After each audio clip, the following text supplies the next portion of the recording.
नमस्कार साथियों, स्वागत है आपका आज के हमारे इस वीडियो लेक्चर में। मित्रों, आज के इस वीडियो लेक्चर में हम जो है क्रिमिनल प्रोसीजर कोड 1973 दंड प्रक्रिया संहिता 1973 का जो अध्याय 9 है, चैप्टर 9 है, उस पर चर्चा कर रहे हैं, जिसमें बताया गया है पत्नी, संतान और माता पिता के भरण पोषण के लिए आदेश। मित्रों ध्यान दीजिएगा, सीआरपीसी में चैप्टर 9 को जोड़ने के पीछे मुख्य रूप से दो कारण हैं, जिसमें सबसे पहला कारण है हमारे संविधान का आर्टिकल 15(3) जो कि महिलाओं के लिए विशेष प्रावधान की बात करता है, और इसी के साथ साथ आर्टिकल 39 जो है सामाजिक सुरक्षा प्रदान करने की बात करता है कि राज्य ऐसा कानून बनाएगा जिससे कि सामाजिक सुरक्षा बनी रहे। तो ऐसी स्थिति में इन दोनों प्रावधानों को, इन दोनों आर्टिकल्स को लागू कराने के लिए या इन दोनों आर्टिकल्स को सुचारू रूप से लागू करने के लिए हमारी सीआरपीसी में चैप्टर 9 जोड़ा गया है। इसी के साथ साथ हर व्यक्ति का एक पवित्र कर्तव्य होता है कि वह अपनी पत्नी, संतान और माता पिता के भरण पोषण को करे। तो ऐसे पवित्र कर्तव्य को कानूनी बाध्यता बनाने के लिए या एक लीगल लायबिलिटीज क्रिएट करने के लिए हमारी सीआरपीसी में चैप्टर 9 को जोड़ा गया। मित्रों, आज के इस वीडियो लेक्चर के जो हमारे मेन कंटेंट्स होंगे, हमारी जो विषय सूची होगी वह इस प्रकार है। सबसे पहले हम देखेंगे धारा 125 के क्या प्रावधान है विद केस लॉ। इसमें हम उन महत्वपूर्ण वादों पर भी चर्चा करेंगे जिनसे कि परीक्षाओं में प्रश्न बनते हैं। इसके बाद हम बात करेंगे क्या लिव इन में रह रही महिला भरण पोषण का दावा कर सकती है। क्या कोई महिला जो लिव इन रिलेशन में रह रही है वह भरण पोषण का दावा न्यायालय में कर सकती है, धारा 125 में कर सकती है, तो उस पर चर्चा करेंगे। फिर तीसरे नंबर पे हम बात करेंगे पति द्वारा भरण पोषण का दावा। क्या कोई पति भरण पोषण का दावा न्यायालय में कर सकता है तो किस प्रकार से और किन परिस्थितियों में, इस पर हम चर्चा करेंगे। और इसके बाद हम देखेंगे जो हमारा 4 पॉइंट है धारा 126 प्रक्रिया। धारा 125 में जो आदेश दिया गया है उसके लिए क्या प्रक्रिया अपनाई जाएगी, धारा 126 में बताई गई है, उसको हम देखेंगे। और इसके बाद धारा 127 ये बताएगा भत्तों में परिवर्तन, ऑल्टरेशन इन अलाउंसेस। तो ऐसी कंडीशन में धारा 127 में जो है भत्तों में परिवर्तन के बारे में देखेंगे। और लास्ट में सेक्शन 128 में हम देखेंगे भरण पोषण के आदेश में आदेश का प्रवर्तन। अगर भरण पोषण का आदेश दिया गया है तो उसको कैसे प्रवर्तित कराया जा सकता है, कैसे उसको लागू कराया जा सकता है, इन सारे प्रावधानों को आज के इस वीडियो लेक्चर में हम देख रहे हैं। तो मित्रों चलिए शुरू करते हैं आज का यह इंटरेस्टिंग एंड नॉलेजेबल वीडियो। मित्रों, सीआरपीसी की सेक्शन 125 के अंतर्गत जो है टोटल 5 सब सेक्शंस हैं, टोटल 5 उपधाराएं हैं। और यहां पर हम जो है इन 5 उपधाराओं को एक करके बारीकी से देखेंगे, क्योंकि इनसे जो है परीक्षाओं में प्रश्न हमेशा बनते हैं। ध्यान रखिएगा, प्री में भी क्वेश्चन बनता है और मेंस में भी क्वेश्चन आने की उम्मीद हमेशा रहती है। तो मित्रों देखते हैं सीआरपीसी की सेक्शन 125 का सब क्लॉज 1 जो है, सब सेक्शन 1 जो है, यह क्या कहता है। यह कहता है यदि पर्याप्त साधनों वाला कोई व्यक्ति, अब यहां पर आप ध्यान रखिएगा, पर्याप्त साधनों वाले व्यक्ति के अंतर्गत वह व्यक्ति आता है जो कि शारीरिक रूप से और मानसिक रूप से सक्षम है, जो कि शारीरिक रूप से हष्टपुष्ट है, मानसिक रूप से पूरी तरह सक्षम है। तो ऐसे व्यक्ति को जो है यहां पर पर्याप्त साधनों वाला व्यक्ति माना जाता है। यहां पर यह ध्यान रखिएगा कि अगर कोई व्यक्ति न्यायालय में यह बोलता है कि मेरी परमानेंट नौकरी नहीं है, मेरे पास रोजगार नहीं है, मैं मेंटेनेंस नहीं दे सकता, तो न्यायालय यह नहीं सुनता है, क्योंकि पर्याप्त साधनों वाले व्यक्ति के अंतर्गत अगर कोई हष्टपुष्ट तंदुरुस्त व्यक्ति है और वो ये बोलता है कि उसके पास रोजगार नहीं है, उसके पास जो है अब मेंटेनेंस देने के लिए जो है साधन नहीं है, तो न्यायालय उसको नहीं स्वीकार करेगा। तो इसके लिए एक केस है, आप लिख लीजिएगा, चंदर प्रकाश वर्सेस शीला रानी, AIR 1968 दिल्ली। इस केस में माननीय सर्वोच्च न्यायालय ने कहा कि पर्याप्त साधन शब्द मात्र दृष्टया साधनों को इंगित नहीं करता, जैसे कि वास्तविक संपत्ति या निश्चित नौकरी। यदि व्यक्ति स्वस्थ और समर्थ है, शारीरिक रूप से हष्टपुष्ट है, तो ऐसा व्यक्ति जो है पर्याप्त साधनों वाला व्यक्ति माना जाएगा। तो आप यहां पर इसको ध्यान रखिएगा। अब आगे इन्होंने कहा व्यक्ति शब्द का उपयोग किया गया, ध्यान रखिएगा।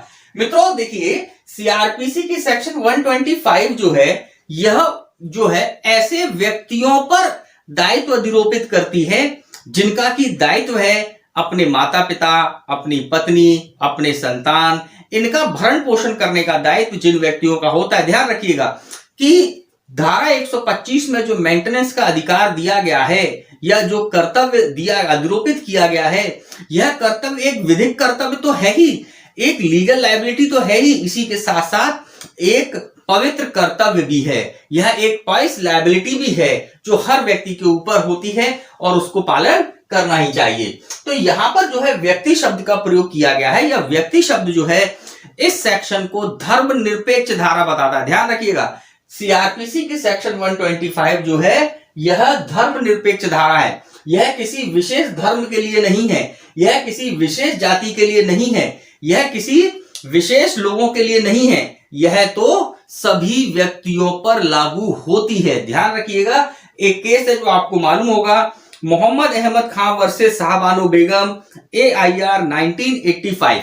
इस केस में माननीय सर्वोच्च न्यायालय ने स्पष्ट कह दिया कि सेक्शन 125 जो है यह धर्मनिरपेक्ष धारा है। यह किसी विशेष धर्म को अधिकार नहीं देता है, यह किसी विशेष धर्म के व्यक्तियों के लिए नहीं है, यह तो सभी धर्म के व्यक्तियों के लिए यह प्रावधान करती है। तो यहां पर जो है व्यक्ति शब्द का प्रयोग किया गया। अब आगे देखते हैं इस सेक्शन में जो है किन किन लोगों को जो है अधिकार दिया गया है मेंटेनेंस का। तो सबसे पहले नंबर पर है अपनी पत्नी का जो अपना भरण पोषण करने में असमर्थ है। अब यहां पर आप ध्यान रखिएगा कि ऐसी महिला, ऐसी स्त्री जो कि पत्नी है और इस सेक्शन के अंतर्गत पत्नी है और जो अपना भरण पोषण करने में असमर्थ है। अगर कोई महिला अपना भरण पोषण करने में सक्षम है, उसकी सरकारी नौकरी है या वह जो है प्राइवेट जॉब में इतना कमा लेती है कि उसके जीवन यापन के लिए कोई समस्या नहीं है, वह जो है पर्याप्त साधन रखती है, समर्थ है, तो ऐसी स्थिति में धारा 125 एप्लीकेबल नहीं होगा, उसे मेंटेनेंस नहीं दिलाया जा सकता। यहां पर केवल उसी महिला को मेंटेनेंस दिलाया जाएगा, उसी पत्नी को मेंटेनेंस दिलाया जाएगा जो कि असमर्थ हो। अब यहां पर आप ये भी ध्यान रखिएगा कि जो पत्नी शब्द का उपयोग किया गया है कि पत्नी, तो पत्नी शब्द का यहां पर तात्पर्य है विधिक रूप से विवाहित पत्नी। ध्यान रखिएगा, लीगली मैरिड वाइफ जो है यहां पर पत्नी शब्द के अंतर्गत पत्नी मानी गई है। अब एक केस है, आप देखिएगा, केस का नाम है Savitaben Somabhai Bhatia versus state of Gujarat, 2005 का केस है, AIR 2005। इस केस में कहा गया कि पत्नी से अभिप्राय ऐसी स्त्री से है जो विधिवत रूप से विवाहित पत्नी हो, मतलब कि जो कि विधिवत लीगली तरीके से मैरिड वाइफ हो, वही सेक्शन 125 के अंतर्गत पत्नी शब्द के अंतर्गत आएगी। अब इसी के साथ साथ जो है इस सेक्शन में एक स्पष्टीकरण है जो कि बोलता है कि पत्नी के अंतर्गत ऐसी स्त्री भी है जिसके पति ने उससे विवाह विच्छेद कर लिया है या जिसने अपने पति से विवाह विच्छेद कर लिया है। आप ध्यान रखिएगा कि अगर कोई महिला, कोई स्त्री अपने पति से डिवोर्स ले लेती है, तो ऐसी कंडीशन में भी, तलाक के बाद भी, डिवोर्स के बाद भी, विवाह विच्छेद के बाद भी वह महिला सेक्शन 125 के अंतर्गत जो है पत्नी की परिभाषा में आती है और वह जो है मेंटेनेंस प्राप्त करने की अधिकारी होती है। लेकिन उस महिला ने पुनर्विवाह नहीं किया हो। ध्यान रखिएगा, अगर डाइवोर्स हो गया है उसके बाद रीमैरिज कर लेती तो भाई लायबिलिटी तो शिफ्ट हो गई, नए पति के ऊपर रीमैरिज हो गई। तो ऐसी कंडीशन में उस महिला ने पुनर्विवाह नहीं किया हो तो वह जो है सेक्शन 125 के अंतर्गत जो पत्नी की परिभाषा है उसके अंतर्गत वह पत्नी मानी जाएगी और उसे जो है इस सेक्शन के अंतर्गत मेंटेनेंस का राइट होगा।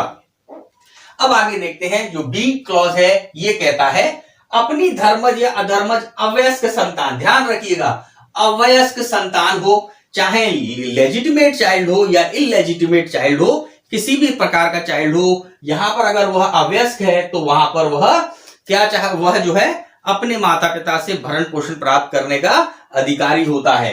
लेकिन यहां पर यह भी कहा गया है कि वो विवाहित हो या ना हो, इससे कोई फर्क नहीं पड़ता है कि अगर किसी बच्चे की जो माइनर है उसकी मैरिज कर दी गई तो लायबिलिटी शिफ्ट हो गई, नहीं, लायबिलिटी शिफ्ट नहीं होती है। यहां पर जो है अगर वो संतान अवयस्क है तो वो अपने माता पिता से भरण पोषण मांग सकता है।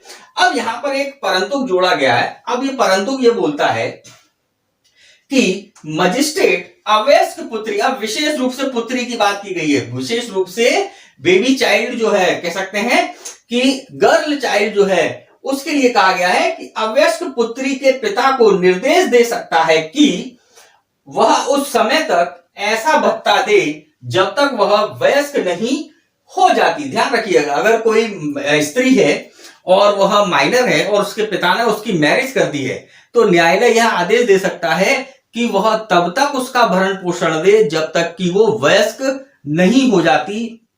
लेकिन यह कब दे सकता है? जब उसके पति के पास, आगे इसमें कहा गया है, यदि मजिस्ट्रेट का समाधान हो जाता है कि ऐसी अवयस्क पुत्री के, यदि वह विवाहित हो, पति के पास पर्याप्त साधन नहीं है।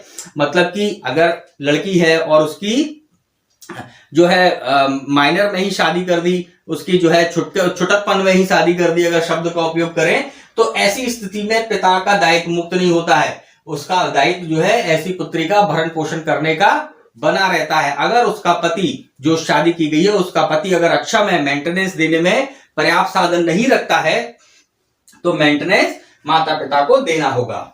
अब इसके बाद जो है हमारा जो सी क्लॉज है, यह बोलता है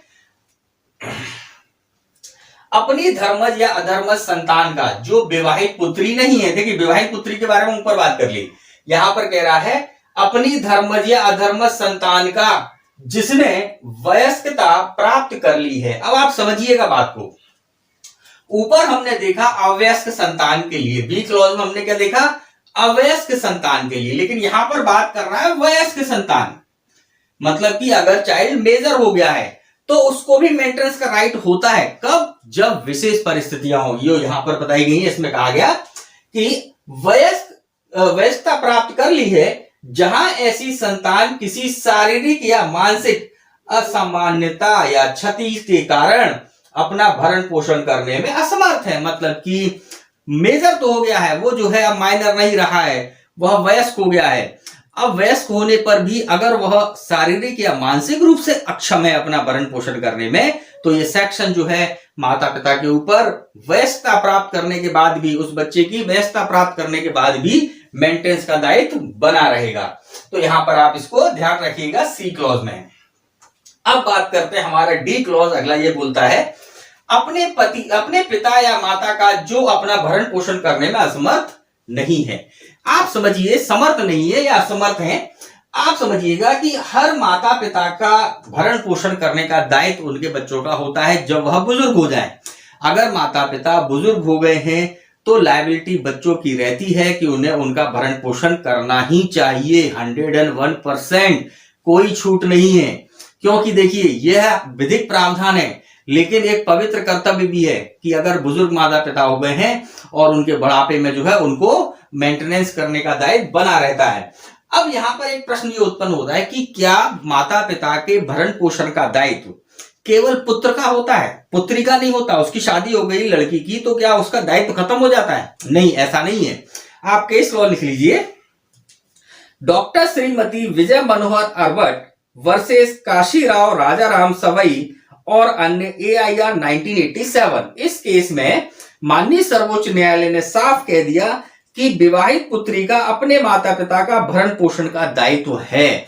मतलब कि अगर कोई महिला है, मैरिड वुमेन है, पत्नी है, उसकी शादी हो गई है, दूसरे घर में चली गई है, लेकिन माता पिता का भरण पोषण का दायित्व उसका भी उतना ही है जितना कि पुत्र का है। आगे हम देखते हैं, इसके साथ अब आप देखिएगा ई क्लॉज में, जो कि मध्य प्रदेश शासन ने 2004 के अमेंडमेंट के द्वारा जुड़ी है। ध्यान रखिएगा 2004 में अमेंडमेंट के द्वारा इसका जो ई क्लॉज है वह जोड़ा गया। इसमें कहा गया अपने पितामह या पितामाही का जो अपना भरण पोषण करने में असमर्थ है, मतलब कि ग्रैंडफादर एंड ग्रैंड मदर, अगर वह अपना भरण पोषण नहीं कर सकते हैं तो उन पोतों को पोतियों को लायबिलिटी है कि वह उनका भी भरण पोषण करें। MP गवर्नमेंट का यह संशोधन है, मतलब कि MP पर लागू है, अदर जगह लागू नहीं है। आगे हम देखते हैं क्या कहती है, भरण पोषण करने में उपेक्षा करता है। कौन उपेक्षा करता है? हमने ऊपर देखा, पर्याप्त साधनों वाला व्यक्ति उपेक्षा करता है या भरण पोषण से इंकार करता है। तो ऐसी स्थिति में क्या करेंगे कि JMFC जो है ऐसी उपेक्षा या इंकार के साबित हो जाने पर, साबित कब होता है आप समझिएगा, इसका मतलब साबित शब्द का उपयोग यहां किया गया है, इसका मतलब न्यायालय में आवेदन आया था, तो 125 का आवेदन कहां लगता है? जुडिशियल मजिस्ट्रेट फर्स्ट क्लास के सामने। जुडिशियल मजिस्ट्रेट फर्स्ट क्लास के सामने एप्लीकेशन आई 125 की। मजिस्ट्रेट ने जो है पूरी एप्लीकेशन सुनी, पूरी प्रक्रिया अपनाई, और यह साबित हो जाने पर, साबित हो गया, ऐसे व्यक्ति को यह निर्देश दे सकता है कि किसी व्यक्ति को, पर्याप्त साधन वाले व्यक्ति को निर्देश दे सकता है कि वह अपनी पत्नी या ऐसी संतान या माता पिता या पितामह या पितामही का के भरण पोषण के लिए ऐसी मासिक दर पर, अब यहां पर बात इंपॉर्टेंट है, एग्जाम में पूछी जाएगी, मासिक दर पर। कैसी मासिक दर? जैसे मजिस्ट्रेट ठीक समझे मासिक भत्ता दे। देखिए 2004 से पहले, ध्यान रखिएगा, 2004 से पहले जो मासिक भत्ता था वह सीआरपीसी की सेक्शन 125 में 3,000 रुपए फिक्स कर रखा था कि 3,000 रुपए तक जैसी परिस्थितियों मजिस्ट्रेट तय कर सकता था। लेकिन 2004 के संशोधन के बाद अब व्यवस्था यह है कि तथ्यों परिस्थितियों के हिसाब से मजिस्ट्रेट जितना चाहे उतना मेंटेनेंस तय कर सकता है, जितना वह ठीक समझता है। कोई लिमिट यहां पर नहीं है। एग्जाम में कई बार क्वेश्चन आया है 125 के अंतर्गत जो है कितना मेंटेनेंस जो है अधिरोपित किया जा सकता है, तो इसकी कोई सीमा नहीं है। तथ्य और परिस्थितियों पर जैसा कि मजिस्ट्रेट ठीक समझे जो है मासिक भत्ता देने का आदेश दे सकता है।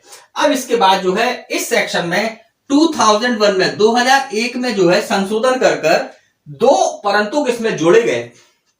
एक्चुअल में 2001 से पहले जो है क्या व्यवस्था थी कि हमारी सीआरपीसी के 125 में जो है इंटरिम मेंटेनेंस की व्यवस्था नहीं थी, अंतरिम भरण पोषण की व्यवस्था नहीं थी। तो ऐसे में दिक्कत ये आती थी कि जो भी व्यक्ति न्यायालय में 125 का आवेदन लगाता था उसको मेंटेनेंस के लिए तब तक इंतजार करना पड़ता था जब तक कि उसका निराकरण ना हो जाए, उस आवेदन का डिसाइड ना हो जाए।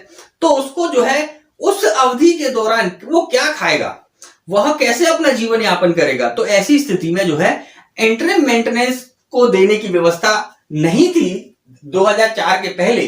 तो 2004 नहीं 2001, समझिएगा मैं गलत बोल गया हूं, 2001 के संशोधन से जो है अंतरिम भरण पोषण की व्यवस्था हमारी सेक्शन 125 के परतो 3 के अंतर्गत की गई है, जिसमें जो है अब न्यायालय जो है 2001 के बाद जो है अंतरिम भरण पोषण का आदेश भी सेक्शन 125 में दे सकता है।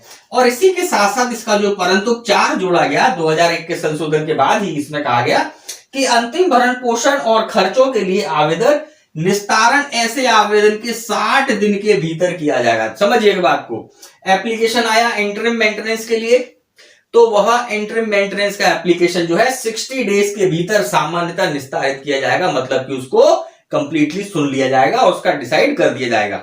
अगर 60 दिन से ज्यादा भी अगर होते हैं तो उसके लिए विशेष कारण बताने होंगे, लेकिन सामान्यतः 60 दिन। तो ये एग्जाम में पूछ लिया जाता है, आप ध्यान रखिएगा। तो मित्रों इस प्रकार जो है सेक्शन 125 का सब क्लॉज 1 जो है ये सारी बातें करता है। अब हम देखते हैं सब क्लॉज 2 ये क्या कहता है।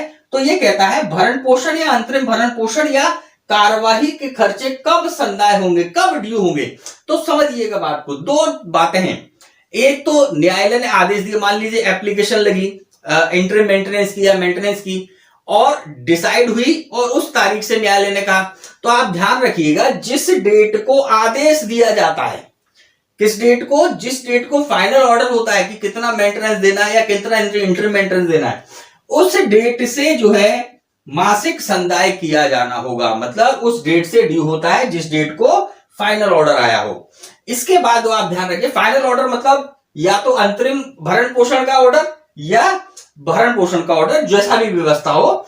तो जब फाइनल ऑर्डर या कह सकते हैं जो ऑर्डर आएगा उस डेट से जो है संदाय करना होगा। लेकिन अगर विशेष कारण हो, ध्यान रखिए हर मामले की तत्व परिस्थितियां अलग होती हैं, अगर कोई विशेष कारण हो और न्यायालय ऐसा करना उचित समझता हो तो वह आवेदन की तारीख से भी भरण पोषण का आदेश दे सकता है। जिस डेट को एप्लीकेशन लगाया गया था उस डेट से भी आदेश दे सकता है, अगर न्यायालय जो है तथ्य और परिस्थितियों को देखकर ऐसा ठीक समझता है। तो जैसा आदेश हो, मतलब कि न्यायालय जैसा उचित समझे वैसा कर सकता है। वह जो है आदेश की तारीख से भी दे सकता है और प्रार्थना की तारीख से भी, एप्लीकेशन की डेट से भी तय कर सकता है। लेकिन एप्लीकेशन की तारीख से अगर तय करना है तो उसे विशेष कारण बताने होंगे। सामान्यतः जो है जिस दिन आदेश दिया जाता है उस तारीख से मेंटेनेंस जो है संदाय करना होता है। तो मित्रों आगे हम चलते हैं, हमारी सेक्शन सब सेक्शन जो है 3 के ऊपर। मित्रों सीआरपीसी की सेक्शन 125 का जो उपधारा 3 है वो यह व्यवस्था करती है कि अगर जिस व्यक्ति को न्यायालय ने भरण पोषण का आदेश दिया है और वह व्यक्ति बगैर कारण के, बगैर किसी उचित कारण के भरण पोषण की राशि अदा नहीं करता है तो ऐसे व्यक्ति को जो है कारावासित किया जा सकता है। तो इसके संबंध में प्रावधान है कि भाई अगर वो व्यक्ति ना दे तो फिर उसके लिए क्या व्यवस्था है।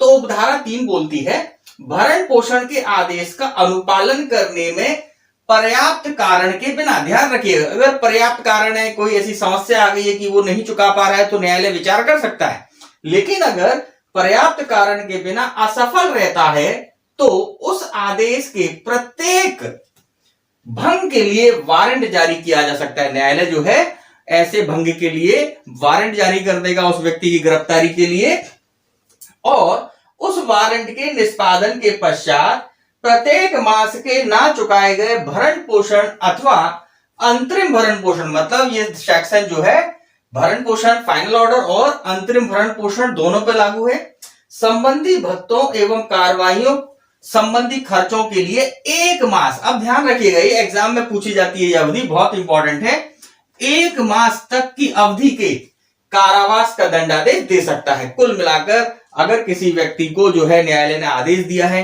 कि वह जो है ऐसे जो मेंटेनेंस को दे और वो व्यक्ति बगैर कारण के मेंटेनेंस नहीं चुकाता है तो हर भंग के लिए, मतलब 1 महीने का मेंटेनेंस देना था नहीं दिया तो 1 भंग हो गया, फिर अगले महीने का ने दिया 2 भंग हो गए, तो हर प्रत्येक भंग के लिए जो है 1 मास तक का कारावास दिया जा सकता है। अब इसके लिए इसमें 2 परंतुक है, वो ये कहते हैं, पहला परंतुक कहता है वसूली के लिए आवेदन देर हुई तारीख से 1 वर्ष की अवधि के अंदर किया गया हो। मतलब ध्यान रखिएगा वेरी इंपॉर्टेंट बात है कि भाई हर महीने के लिए जो है 1 महीने की सजा है, 1 महीने का मेंटेनेंस नहीं दिया तो 1 महीने का दंडादेश दिया जाएगा कारावास का, लेकिन ऐसी वसूली के लिए जिस महीने का मेंटेनेंस ड्यू हो गया उस महीने ड्यू मेंटेनेंस के लिए जो है 1 साल के भीतर, 1 वर्ष के भीतर जो है आवेदन करना होगा। अगर 1 वर्ष के बाद आवेदन किया जाता है तो वह टाइम लिमिट से बाढ़ हो जाएगा। हम जो है इस सेक्शन में उस समय के लिए या उस राशि को वसूल नहीं करवा पाएंगे, न्यायालय नहीं करा पाएगी, तो 1 वर्ष की अवधि के अंदर किया गया हो, पहली शर्त। दूसरा परंतु यह बोलता है यदि ऐसा व्यक्ति, कैसा व्यक्ति जिसको मेंटेनेंस का आदेश दिया गया है, इस शर्त पर भरण पोषण करने की प्रस्तावना करता है कि उसकी पत्नी उसके साथ रहे तो मजिस्ट्रेट जांच करने के बाद ऐसा आदेश दे सकता है। मतलब पति जब बोलता है कि मैं मेंटेनेंस दे दूंगा लेकिन मैं चाहता हूं कि पत्नी मेरे साथ रहे, तो न्यायालय जो है जांच करेगा कि भाई पत्नी नहीं रहना चाह रही है तो क्यों नहीं रहना चाह रही है, अगर उचित कारण है या नहीं है तो उसके अनुसार दंडादेश देगा। तो इसमें जो है न्यायालय यह भी आदेश दे सकता है कि पत्नी को भरण पोषण तभी मिलेगा जब वह पति के साथ रहेगी। लेकिन यहां पर यह बात स्पष्ट कर दी गई स्पष्टीकरण में, यदि पति ने अन्य स्त्री से विवाह कर लिया, ध्यान रखिएगा अन्य स्त्री से विवाह कर लिया है या वह रखेल रखता है, मिस्ट्रेस रखता है, तो यह उसकी पत्नी द्वारा उसके साथ रहने से इंकारी का न्याय संगत आधार माना जाएगा। मतलब कि कोई व्यक्ति यह बोलता है कि मैं मेंटेनेंस तभी दूंगा जब वो पत्नी मेरे साथ रहेगी, तो न्यायालय ऐसी स्थिति में ऐसा कोई आदेश नहीं देगा जहां पर कि वह पति जो है, उस पति ने जो है अन्य स्त्री से विवाह कर लिया है या कोई रखेल या मिस्ट्रेस रखता है, तो ऐसी स्थिति में ऐसा आदेश नहीं दिया जाएगा क्योंकि यह पति के साथ रहने से इंकारी का न्याय संगत आधार माना गया है। तो मित्रों इस प्रकार जो है उपधारा 3 यह बात कहती है। मित्रों सीआरपीसी की सेक्शन 125 का जो सब क्लॉज 4 है, उपधारा 4 है, यह व्यवस्था करता है कि कब कोई पत्नी अपने पति से मेंटेनेंस प्राप्त करने की अधिकारिणी नहीं होती है, कब उसे हकदार नहीं माना जाता है। तो ध्यान रखिएगा इसमें 3 कंडीशंस हैं जो कि एग्जाम के लिए भी बहुत इंपॉर्टेंट है, प्रीलिम्स एग्जाम में कई बार इससे ऑब्जेक्टिव बनता है जो है, तो आप ध्यान रखिएगा। पहली कंडीशन है यदि वह जारता की दशा में रह रही, मतलब कि पत्नी जो है अगर एडल्टरी कंडीशन में रह रही है, जारता की दशा में रह रही है, तो उसे मेंटेनेंस प्राप्त करने का हकदार नहीं माना जाता है। दूसरे नंबर पर यदि वह पर्याप्त कारण के बिना अपने पति के साथ रहने से इंकार करती है। ध्यान रखिए, अगर कोई महिला अपने पति के साथ बगैर किसी रीजन के रहने से इंकार कर रही है, कोई कारण नहीं है, फिर भी वो अलग रहना चाहती है, अपने पति के साथ नहीं रहना चाहती है, तो ये सेक्शन जो है उसको मेंटेनेंस का हकदार नहीं मानती है। इसके साथ आप ये भी ध्यान रखिएगा कि हमने जो है उपधारा 3 के जो स्पष्टीकरण हमने देखा, उसमें हमने ये देखा था, यदि पति ने अन्य स्त्री से विवाह कर लिया है या वह रखेल रखता है तो यह उसकी पत्नी द्वारा उसके साथ रहने से इंकार का न्याय संगत आधार माना जाएगा। मतलब कि अगर पति ने रखेल रख रखी है, मिस्ट्रेस रख रखी है, या फिर उसने दूसरी शादी कर ली है, तो ऐसी कंडीशन में जो है यह पत्नी को बाध्य नहीं किया जा सकता कि वह अपने पति के साथ रहे। तो यह एक उचित आधार है, यह एक पर्याप्त कारण है अपने पति से अलग रहने के लिए। तो इनके अलावा अगर कोई कारण है और वो कारण उचित नहीं है, न्यायालय उस कारण को उचित नहीं मानता है कि पत्नी अपने पति के साथ रहे, तो ऐसी कंडीशन में जो है इस सेक्शन में वह मेंटेनेंस की हकदार नहीं होगी। अगली कंडीशन है यदि वे पारस्परिक सम्मति से पृथक रह रहे हैं। ध्यान रखिएगा, म्यूचुअल कंसेंट से अलग रह रहे हैं, फिर पत्नी जो है मेंटेनेंस मांगती है, तो सेक्शन बोलती है कि ऐसी कंडीशन में पत्नी जो है हकदार नहीं होगी अगर वह म्यूचुअल कंसेंट से आपसी सहमति से अलग रह रहे हैं। तो इस प्रकार मित्रों जो सब सेक्शन 4 है, यह वह आधार बताती है जिन आधारों पर पत्नी मेंटेनेंस की हकदार नहीं होती है। अब इसके बाद जो है धारा 125 का जो सब क्लॉज 5 है, सब सेक्शन 5 है, वो यह कहता है कि मजिस्ट्रेट ने जब एक बार आदेश दे दिया मेंटेनेंस का तो उसे रद्द किया जा सकता है। तो किन किन कंडीशन में ऐसे आदेश को, मेंटेनेंस के आदेश को जो है रद्द किया जा सकता है। तो पहली कंडीशन वही है कि वही आदेश के बाद यह साबित कर दिया जाता है न्यायालय में कि पत्नी जो है वह जारता की दशा में रह रही है। तो ऐसी कंडीशन में अगर मेंटेनेंस का आदेश न्यायालय ने दे दिया है तो वह आदेश रद्द किया जा सकता है सब क्लॉज 5 के अंतर्गत। फिर इसके बाद जो है यदि वह पर्याप्त कारण के बिना अपने पति से के साथ रहने से इंकार करती है, तो सब क्लॉज 5 में आदेश देने के बाद भी अगर यह साबित कर दिया जाता है बाद में कि भाई वो तो पर्याप्त कारण के बिना अपने पति से अलग रह रही है, तो ऐसी कंडीशन में मजिस्ट्रेट ऐसे आदेश को रद्द कर देगा। और इसी के साथ तीसरी कंडीशन भी लागू होगी, जहां पर आदेश देने के बाद मजिस्ट्रेट के सामने यह साबित कर दिया जाता है कि पति पत्नी जो अलग रह रहे हैं यह आपसी सहमति से अलग रह रहे हैं, पारस्परिक सम्मति से अलग रह रहे हैं। तो ऐसी कंडीशन में भी उसका जो आदेश है, मजिस्ट्रेट ने जो मेंटेनेंस का आदेश दिया है, उसको सबसेक्शन 5 के अंतर्गत रद्द किया जा सकता है। तो यहां पर जो है हमने सेक्शन 125 के पांचों की पांचों सबसेक्शंस हमने यहां पर देखे। अब हम जो है आगे की और बातें आपको बतलाते हैं। मित्रों, अभी तक हमने देखा कि धारा 125 के मुख्य प्रावधान क्या क्या हैं। अब हम जो है कुछ इंपॉर्टेंट केसेस पर, कुछ इंपॉर्टेंट प्रश्नों पर बात करेंगे, जिसमें सबसे पहला प्रश्न है कि क्या लिव इन रिलेशन में रह रही महिला भरण पोषण का दावा कर सकती है। तो मित्रों, इस प्रश्न का उत्तर जो है एक केस है ललित टोपे वर्सेस झारखंड राज्य 2018 का केस है, जो कि 30 अक्टूबर 2018 को जो है माननीय सर्वोच्च न्यायालय द्वारा डिसाइड किया गया। इस केस में माननीय सर्वोच्च न्यायालय ने यह कहा कि क्योंकि लिव इन रिलेशन में रह रही महिला जो है विवाहित पत्नी नहीं है, वैध रूप से विवाहित पत्नी नहीं है, इसीलिए सीआरपीसी की धारा 125 के अंतर्गत जो पत्नी की परिभाषा है उसमें वह पत्नी नहीं है और इसीलिए उसे धारा 125 के अंतर्गत मेंटेनेंस नहीं दिलाया जा सकता। लेकिन इसी के साथ साथ माननीय सर्वोच्च न्यायालय ने कहा कि ऐसी महिला जो है घरेलू हिंसा से महिलाओं का संरक्षण अधिनियम 2005, ध्यान रखिएगा, डोमेस्टिक वायलेशन एक्ट, तो 2005 की धारा 3 का के स्पष्टीकरण 1, ये आप ध्यान रखिएगा, धारा 3 का के स्पष्टीकरण 1 के खंड 4 के अधीन भरण पोषण का दावा कर सकती है। मतलब कि सीआरपीसी की धारा 125 तो ऐसी महिला को जो लिव इन रिलेशन में रह रही थी, ऐसी महिला को भरण पोषण का दावा लगाने से इंकार करती है, लेकिन वह महिला जो है उसके पास जो रेमेडी है वह है घरेलू हिंसा से महिलाओं का संरक्षण अधिनियम 2005 की धारा 3 का के स्पष्टीकरण 1 के खंड 4 के अंतर्गत ऐसी महिला जो है दावा कर सकती है मेंटेनेंस प्राप्त करने के लिए, क्योंकि इन सेक्शंस में जो है ऐसी महिलाओं के लिए भी व्यवस्था की गई है। मित्रों सीआरपीसी की धारा 125 में हमने ये देखा कि पत्नी अगर अक्षम है और पति जो है पर्याप्त साधन रखता है तो पत्नी अपने पति से मेंटेनेंस की मांग कर सकती है। लेकिन अब प्रश्न ये है कि क्या पति अपनी पत्नी से मेंटेनेंस की मांग कर सकता है? अगर मान लीजिए कि पति जो है शारीरिक रूप से अक्षम हो गया है, दुर्घटना में उसको जो है इतनी क्षति आ गई है कि वह जो है शारीरिक रूप से अक्षम हो गया है, और पत्नी जो है पर्याप्त साधन रखती है, पत्नी जो है अच्छी आय करती है, तो ऐसी स्थिति में क्या पति जो है अपनी पत्नी से मेंटेनेंस की डिमांड कर सकता है? तो मित्रों ध्यान दीजिएगा, सीआरपीसी की सेक्शन 125 धारा 125 के अंतर्गत पति को अपनी पत्नी से मेंटेनेंस मांगने का अधिकार नहीं है, क्योंकि सीआरपीसी की धारा में पति शब्द का प्रयोग नहीं किया गया है। वहां केवल पत्नी को ही अधिकार दिया है कि वह अपने पति से मेंटेनेंस की मांग कर सकती है। तो अब हम यहां पर देखते हैं एक केस, बहुत ही फेमस केस है, ललित मोहन वर्सेस तृप्ता देवी, AIR 1990, मतलब 1990 का केस है। जम्मू कश्मीर उच्च न्यायालय ने इसे डिसाइड किया था। इस केस में जो है, जो ललित मोहन थे, इनका और तृप्ता देवी का विवाह हुआ था, और ललित मोहन जो है शारीरिक रूप से अक्षम हो गए थे दुर्घटना के कारण, जो है एक्सीडेंट के कारण इनके हाथ पैर जो है काम करना बंद कर दिए थे।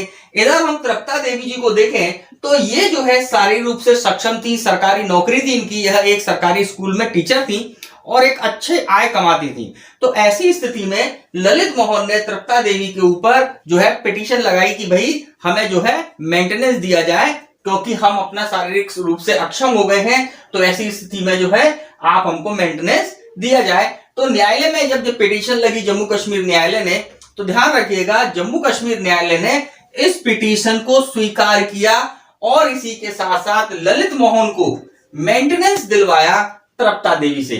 मतलब कि अगर पति अक्षम है और शारीरिक रूप से या मानसिक रूप से अस्वस्थ हो गया है, जिस कारण से वह अपना जीवन यापन या अपना जो है भरण पोषण नहीं कर पा रहा है, तो पत्नी से मेंटेनेंस दिलाया जा सकता है, लेकिन सीआरपीसी की धारा 125 के अंतर्गत नहीं दिलाया जा सकता।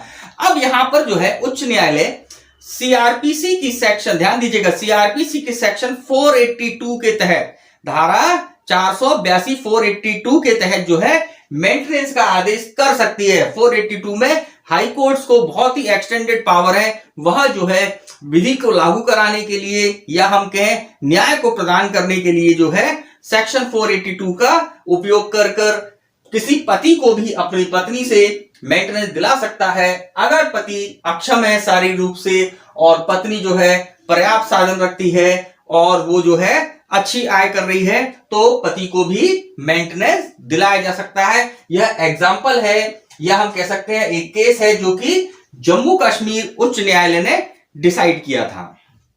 मित्रों चैप्टर 9 की जो हमारी अगली सेक्शन इंपॉर्टेंट है वो है धारा 126 सेक्शन 126।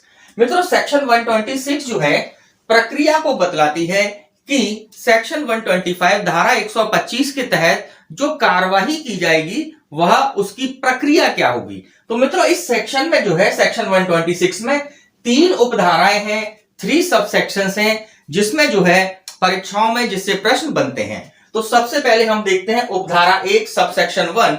ये कहती है किसी व्यक्ति के विरुद्ध धारा 125 के अधीन कार्यवाही किस जिले में की जा सकती है। मतलब कि अगर किसी व्यक्ति के विरुद्ध जो है 125 की कार्यवाही करनी है, तो वो कार्यवाही जो है हम कहां पर जो है कार्रवाई कर सकते हैं, किस जिले में आवेदन लगा सकते हैं। तो ये कहता है जहां वह व्यक्ति है, मतलब जिस व्यक्ति के विरुद्ध आवेदन लगाना है वह व्यक्ति जहां पर निवास करता है या जहां पर वो है वहां पर कार्रवाई की जा सकती है, अथवा जहां वह या उसकी पत्नी निवास करती है, मतलब जहां पर वो निवास करता हो या उसकी पत्नी निवास करती हो उस जगह पर भी आवेदन लगाया जा सकता है। और तीसरे नंबर पर कहता है जहां उसने अंतिम बार यथास्थिति अपनी पत्नी के साथ निवास किया हो या अंतिम बार जो है अपनी अधर्मज संतान की माता के साथ निवास किया हो, उस जगह पर कार्यवाही की जा सकती है, 125 का आवेदन लगाया जा सकता है। अब इसके बाद जो है धारा 126 की उपधारा 2 जो है यह कहती है ऐसी कार्यवाही में सब साक्ष्य उस रीति से अभिलिखित किए जाएंगे जो कि समन मामलों के लिए विहित है। मतलब कि एक बार कार्रवाई फाइल होगी कोर्ट में, अब उसके बाद जो प्रोसेस फॉलो की जाएगी इस मामले को सुनने के लिए, तो इसमें जो है समन मामलों में जिस प्रकार से कार्रवाई होती है, समन मामलों में जिस प्रकार से साक्ष्य लिए जाते हैं, उस प्रकार से जो है धारा 125 के मामले चलाए जाएंगे। अब इसके अंतर्गत यह भी बताया गया है, इसके परंतुक में ये कहता है कि जब कभी भी किसी व्यक्ति को समन भेजा जाता है और वह व्यक्ति जिसके विरुद्ध समन जारी किया गया है वह न्यायालय में नहीं आता है, या न्यायालय से छुप रहा है, या न्यायालय से जो है बार बार बुलाने पर भी नहीं आता है, तो न्यायालय जो है ऐसी कार्रवाई को एक्स पार्टी या एक पक्षी सुन सकता है और उसका अवधारण कर सकता है। अब ध्यान रखिएगा, इसमें जो है एक्स पार्टी ऑर्डर के भी प्रावधान है कि अगर वह व्यक्ति जिसके विरुद्ध धारा 125 की कार्रवाई की गई है और उसको समन भेजा गया कि भाई न्यायालय में उपस्थित हो, वह व्यक्ति ना ही आ रहा है और अपने आप को समन से जो है बचा रहा है, तो ऐसी स्थिति में न्यायालय के पास एक पक्षी एक्स पार्टी कार्रवाई करने की अधिकारता है। वह इस मामले को एक पक्षी सुन सकता है और उसे अवधारित कर सकता है। अब इसके बाद देखिए, सिंपल सी बात है, अगर न्यायालय ने एक्स पार्टी कार्रवाई कर दी लेकिन वह व्यक्ति जिसको न्यायालय में आना था या जिसके खिलाफ कार्रवाई की गई है वह इस एक्स पार्टी ऑर्डर से, ध्यान रखिएगा, एक्स पार्टी ऑर्डर से या एक पक्षी आदेश से 3 महीने के भीतर, ध्यान रखिए 3 महीने, ये एग्जाम में पूछा जाएगा, 3 महीने के भीतर अगर वह व्यक्ति न्यायालय में उपस्थित हो जाता है और अपना उचित कारण बता देता है कि वह क्यों न्यायालय में नहीं आ पाया था और न्यायालय उसके उस उचित कारण से संतुष्ट है, तो ऐसी कंडीशन में जो एक्स पार्टी ऑर्डर दिया गया है, जो एक पक्षी आदेश दिया गया है, उसको अपास्त किया जा सकता है। ध्यान रखिएगा, ये एग्जाम में क्वेश्चन बनेगा कि भाई एक्स पार्टी ऑर्डर धारा 125 के तहत अगर एक्स पार्टी ऑर्डर दिया गया है तो उसको जो है कितने समय के भीतर उसको अपास्त कराया जा सकता है। तो सिंपल सी बात है कि आदेश की तारीख से 3 मास के अंदर एक पक्षी आदेश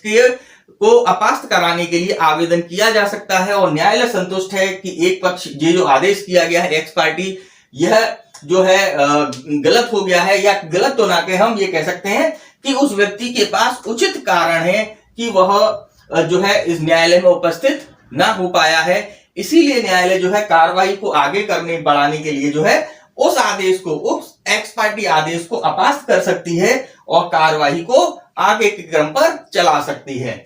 अब इसके बाद जो है इस सेक्शन की उपधारा 3 सब सेक्शन 3 बोलती है, धारा 125 के अधीन आवेदन पर कार्रवाई करने में न्यायालय को शक्ति होगी कि वह खर्चों के बारे में, ध्यान रखिएगा, खर्चों के बारे में ऐसा आदेश दे जो न्याय संगत है। कुल मिलाकर सेक्शन 126 में न्यायालय को यह शक्ति भी दी गई है कि वह उन खर्चों के बारे में, चाहे वह एक्स पार्टी किया गया मामले में जो खर्चे लगे हों या अन्य भी कोई खर्चे लगे हों, अगर वह खर्चे न्याय उचित हैं तो धारा 126 की उपधारा 3 के अंतर्गत जो है न्यायालय उन खर्चों के बारे में जो भी न्याय संगत आदेश है वह दे सकता है। तो मित्रों, इस प्रकार जो है धारा 126 में सेक्शन 125 धारा 125 की कार्यवाही के लिए प्रक्रिया का उल्लेख किया गया है। अब हम चलते हैं इसकी धारा 127 पर क्या कहती है।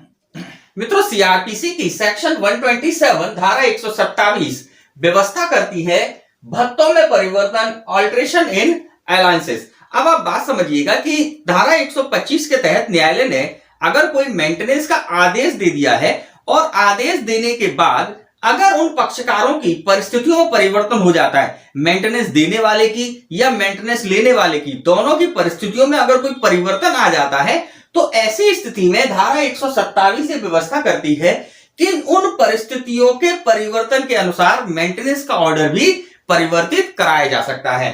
तो धारा 127 में जो है 4 उपधाराएं हैं, 4 सब सेक्शंस हैं, जिन्हें हम जो है एक एक करके देख रहे हैं। बहुत इंपॉर्टेंट है, एग्जाम में क्वेश्चन बनता है।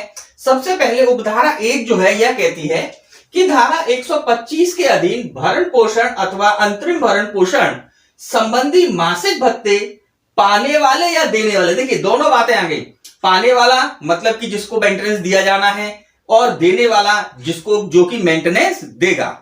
पाने वाला या देने वाले आकृष्ट किसी व्यक्ति की परिस्थितियों में तब्दीली साबित हो जाने पर, मतलब कि यह साबित करना पड़ेगा कि परिस्थितियों में तब्दीली हो गई है, तो ऐसी स्थिति मजिस्ट्रेट क्या करेगा, हो जाने पर मजिस्ट्रेट भरण पोषण या अंतरिम भरण पोषण में ऐसे परिवर्तन कर सकता है जो वह ठीक समझे। मतलब कि कंडीशंस के अकॉर्डिंग जो है मजिस्ट्रेट जो है अपने आदेश में परिवर्तन कर सकता है। सेक्शन 127 के सब क्लॉज सब सेक्शन 1 के अंतर्गत उपधारा 1 के अंतर्गत। अब मित्रों हम देखते हैं उपधारा 2।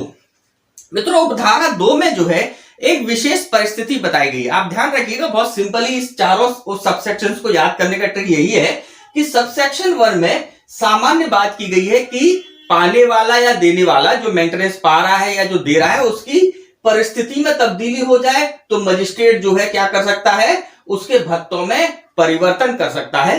तो सब क्लॉज 2 के अंतर्गत या उपधारा 2 के अंतर्गत यह व्यवस्था की गई है कि मान लीजिए धारा 125 के आदेश देने के बाद अगर किसी सिविल न्यायालय ने, ध्यान रखिएगा, सिविल न्यायालय ने अगर किसी मामले में कोई विनिश्चय किया है या कोई निर्णय दिया है और उसके परिणाम स्वरूप धारा 125 में जो ऑर्डर दिया गया है उसे अगर रद्द किया जाना है या फिर उसमें परिवर्तन किया जाना है तो ऐसी स्थिति में जो है उपधारा 2 के अंतर्गत वह मजिस्ट्रेट ऐसे आदेश को रद्द कर सकता है, मेंटेनेंस के आदेश को रद्द कर सकता है या उसमें परिवर्तन कर सकता है। तो हम अभी पढ़ लेते हैं, रीड करते हैं क्या कहता है ये।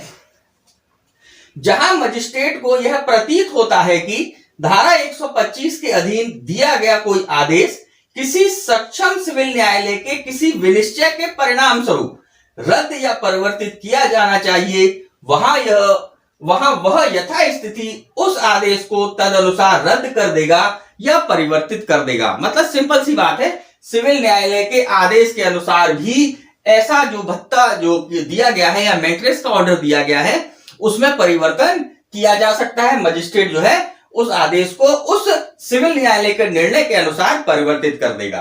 अब उपधारा 3 हम देखेंगे, सबसेक्शन 3। यह एक विशेष बात करती है, ये कहती है जहां पर कि किसी महिला का विवाह विच्छेद हो गया है। ध्यान रखिएगा, ये सब क्लॉज 3 जो है स्पेशली फॉर डाइवोर्सी वाइफ के लिए, विवाह विच्छेद वाली पत्नी के लिए है।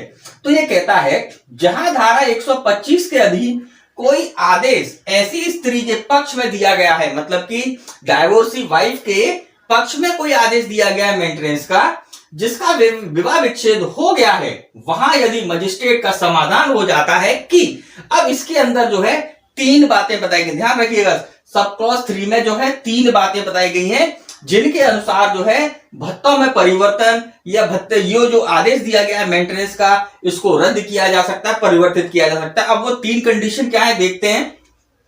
पहली कंडीशन है उस स्त्री ने ऐसे विवाह विच्छेद की तारीख के पश्चात पुनर्विवाह कर लिया है तो वह ऐसे आदेश को उसके पुनर्विवाह की तारीख से रद्द कर देगा। बहुत सिंपल सी बात है कि भाई विवाह विच्छेद की पत्नी जो होती है, विवाह विच्छेद में डाइवोर्स होने के बाद कोई महिला तब तक धारा 125 के तहत पत्नी की स्थिति में रहती है जब तक कि वह पुनर्विवाह नहीं कर लेती। अब अगर उस महिला ने डाइवोर्स के बाद पुनर्विवाह कर लिया है तो ऐसी कंडीशन में अब मेंटेनेंस की जो लायबिलिटी है उस महिला की वो किस पर शिफ्ट हो गई, जो उसके नए पति पर है। तो यहां पर जो उसका जो हस्बैंड था सेक्शन 125 के तहत जिसे आदेश दिया गया था मेंटेनेंस का, तो न्यायालय क्या करेगा, उस महिला के पुनर्विवाह की तारीख से ऐसे आदेश को रद्द कर देगा।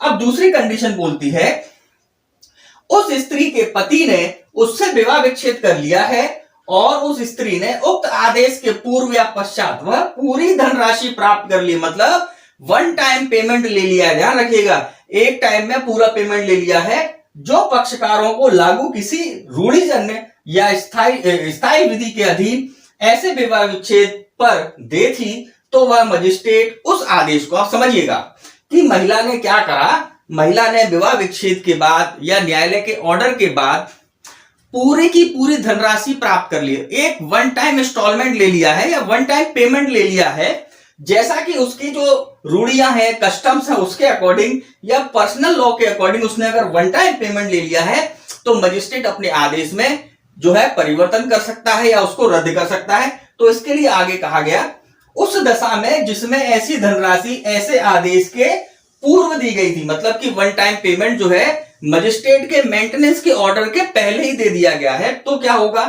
उस आदेश के दिए जाने की तारीख से रद्द कर दिया जाएगा। मतलब मजिस्ट्रेट ने जो ऑर्डर जिस तारीख को दिया था उसी तारीख से उसको रद्द कर देंगे मेंटेनेंस के ऑर्डर को, जहां पर कि वन टाइम पेमेंट उस ऑर्डर से पहले ही दे दिया गया है। अब इसके बाद कहता है किसी अन्य दशा में, मतलब कि जहां पर कि वन टाइम पेमेंट मजिस्ट्रेट के ऑर्डर के बाद दिया गया है, अन्य दशा में उस अवधि की यदि कोई हो जिसके लिए पति द्वारा उस स्त्री को वास्तव में भरण पोषण किया गया है, समाप्ति की तारीख से रद्द कर देगा। अब समझिएगा, मान लीजिए कि पति जो है उस महिला को मेंटेनेंस देता, अगर उसने 2 महीने 3 महीने का इकट्ठा मेंटेनेंस दे दिया, तो ऐसी कंडीशन में उसने जो मेंटेनेंस दिया है वह अवधि जब समाप्त हो जाएगी, मान लीजिए 2 महीने का इकट्ठा दे दिया या 1 महीने का दे दिया या 3 महीने का दे दिया, तो जिस तारीख को वह अमाउंट या वह अवधि समाप्त हो जाएगी उस तारीख से वह मेंटेनेंस का जो ऑर्डर है उसे भी रद्द किया हुआ माना जाएगा या उसे उस तारीख से रद्द कर दिया जाएगा। अब इसके अंतर्गत जो है उपधारा 3 के अंतर्गत जो तीसरी कंडीशन है जिसमें जो है भक्तों में परिवर्तन किया जा सकता है या रद्द किया जा सकता है, जहां पर कि विवाह विच्छेद हो गया हो, वह यह कहता है उस स्त्री ने अपने पति से विवाह विच्छेद कर लिया है और स्वेच्छा से अपने अधिकारों का अभ्यापन कर दिया है। अब ध्यान दीजिएगा, अभ्यापन मतलब कि उसने अपने अधिकारों को त्याग दिया है, उसने अपने मेंटेनेंस के राइट को त्याग दिया है। तो ऐसी कंडीशन में क्या होगा, तो वह आदेश को उसकी तारीख से रद्द कर देगा, मतलब जिस तारीख को महिला ने अपने अधिकारों को अभ्यर्पित किया है, त्यागा है, उस तारीख से वो मजिस्ट्रेट उस मेंटेनेंस के आदेश को रद्द कर देगा। तो इस प्रकार जो है उपधारा 3 में उस स्थिति के लिए व्यवस्था की गई है जहां पर कि किसी महिला का विवाह विच्छेद हो गया है और उसके बाद जो है मजिस्ट्रेट ने मेंटेनेंस का ऑर्डर दिया और उसके बाद परिस्थितियों में परिवर्तन आया। तो परिस्थितियों में परिवर्तन आने के कारण ही उपधारा 3 के तहत जो है मजिस्ट्रेट अपने आदेश को रद्द कर सकता है या जो भी वह परिस्थिति हो उसके अनुसार आदेश दे सकता है। अब इसके बाद जो है धारा 127 की उपधारा 4 जो है यह व्यवस्था करती है कि जहां पर कोई सिविल न्यायालय, अब ध्यान रखिएगा उपधारा 4 में बहुत इंपॉर्टेंट बात की गई है, यहां पर वसूली की कार्रवाई, जब कभी न्यायालय ने कोई मेंटेनेंस दिया है या मेंटेनेंस का आदेश दिया है तो उस मेंटेनेंस को वसूलने की कार्रवाई करनी है या फिर कोई दहेज के मामले में दहेज को वसूलने की कार्रवाई करनी है, तो सिविल न्यायालय जब ऐसी कार्रवाई कर कर जो डिक्री बनाता है तो डिक्री बनाते समय वह उन सब राशियों को अपने संज्ञान में रखेगा या हिसाब में लेगा जो धनराशि उसे जो है इस सेक्शन धारा 125 के आदेश के तहत जो है जो प्राप्त हो चुकी है। ध्यान रखिएगा, महिला को अगर कोई राशि प्राप्त हो चुकी है या तो मेंटेनेंस के रूप में या कोई अन्य अलाउंस या खर्चे के रूप में, वह सारी की सारी राशि जब वसूली की कार्रवाई की जाएगी और वसूली की कार्रवाई में जब सिविल न्यायालय कोई डिक्री पारित करेगा तो वहां वह उन सभी राशियों को अपने संज्ञान में रखेगा और उसको हिसाब में लेकर ही डिक्री पारित करेगा। इसके बारे में जो है उपधारा 4 में प्रावधान किए गए हैं। तो इस प्रकार मित्रों धारा 127 जो है भत्तों में परिवर्तन, ऑल्ट्रेशन अलाउंसेस की बात करती है। तो अब हम चलते हैं हमारी अगली धारा पर। मित्रों चैप्टर 9 की जो हमारी लास्ट सेक्शन है वो है सेक्शन 128 धारा 128। ये बात करती है कि भरण पोषण के आदेश का प्रवर्तन, enforcement of order of maintenance. ध्यान दीजिएगा, सेक्शन 125 के तहत जो है मजिस्ट्रेट ने ऑर्डर दे दिया है मेंटेनेंस का, अब उस ऑर्डर को इन्फोर्स कराना है तो वह इन्फोर्स कैसे कराया जाएगा, इसके बारे में प्रोविजन जो है सेक्शन 128 धारा 128 के अंतर्गत किया गया है। इस सेक्शन में बताया गया है कि मजिस्ट्रेट जो है जिसने ऑर्डर दिया है वह क्या करेगा, उस ऑर्डर की कॉपी ऐसे व्यक्ति को निशुल्क देगा जिसके पक्ष में वह ऑर्डर दिया गया है, या उसको देगा या उसके संरक्षक को उसकी एक निशुल्क कॉपी देगा, और वह निशुल्क कॉपी प्राप्त करने के बाद वह व्यक्ति जो है पूरे भारत में कहीं भी, ध्यान रखिएगा, पूरे भारत में कहीं भी जहां पर हमारी सीआरपीसी एप्लीकेबल है, लागू है, वहां पर जो है किसी भी जगह उस आदेश को प्रवर्तित करा सकता है, इन्फोर्स करा सकता है। मान लीजिए कोई व्यक्ति जिसके विरुद्ध उस आदेश को प्रवर्तित कराना है, इन्फोर्स कराना है, वह उस मजिस्ट्रेट की, जिस मजिस्ट्रेट ने आदेश दिया है, जुरिडिक्शन से बाहर अगर कोई व्यक्ति रहता है तो ऐसी स्थिति में इस मजिस्ट्रेट ने क्या किया, आदेश देकर उसकी एक कॉपी ऐसे पक्षकार को जिसके पक्ष में आदेश दिया गया उसको एक कॉपी दे दी। अब वह कॉपी लेकर वह व्यक्ति उस जगह पर उस मजिस्ट्रेट की क्षेत्राधिकारता में आवेदन लगाएगा कि जिस क्षेत्र की अधिकारता में वह व्यक्ति निवास करता है जिससे भरण पोषण लेना है, तो वह मजिस्ट्रेट जो है जैसे ही उसको ऑर्डर की कॉपी बताई जाएगी, आवेदन दिया जाएगा उसको प्रवर्तित कराने के लिए, तो वो मजिस्ट्रेट जो है जैसी भी स्थिति हो उस व्यक्ति को गिरफ्तार कर कर, उस व्यक्ति को समन कर कर, और भी जो तरीके हैं उस तरीके से मेंटेनेंस के आदेश को प्रवर्तित करा सकता है सेक्शन 128 के अंतर्गत। यहां प्रक्रिया वो न्यायालय क्या अपनाएगा कि भाई सबसे पहले यह पहचान की जाएगी कि जिस व्यक्ति से वसूली करनी है, पहले उसकी पहचान कर लो कि भाई कौन है, क्या है, वही व्यक्ति है जिसके लिए आदेश दिया गया है। पहचान करने के बाद उसको आदेशित किया जाएगा कि भाई आप मेंटेनेंस दीजिए। अगर वो मेंटेनेंस नहीं देता है तो उसकी गिरफ्तारी की जाएगी, और गिरफ्तारी के लिए हम प्रावधान देख चुके हैं कि भाई 1 महीने के भत्ते की वसूली के लिए जो है अगर वह व्यक्ति नहीं देता है तो 1 महीने का कारावास की व्यवस्था की गई है। तो ये सारी की सारी प्रक्रियाएं जो है सेक्शन 28 जो है बताता है प्रवर्तन के बारे में, इन्फोर्समेंट के बारे में कि धारा 125 मेंटेनेंस के ऑर्डर को इन्फोर्स कैसे कराया जाएगा। तो मित्रों इसी के साथ आज का जो वीडियो हम यहीं पर समाप्त करते हैं, जिसमें हमने जो है चैप्टर 9 के जो बात करता है पत्नी, संतान, माता पिता के भरण पोषण के लिए आदेश के संबंध में, उसको आज के इस वीडियो लेक्चर में हमने कंप्लीट किया। और आपसे मुलाकात होगी हमारे नेक्स्ट वीडियो में, जिसमें हम जो है हमारे नेक्स्ट चैप्टर को कंप्लीट करेंगे। तो मित्रों इसी के साथ आपसे इजाजत चाहेंगे। नमस्कार, जय हिंद, जय भारत।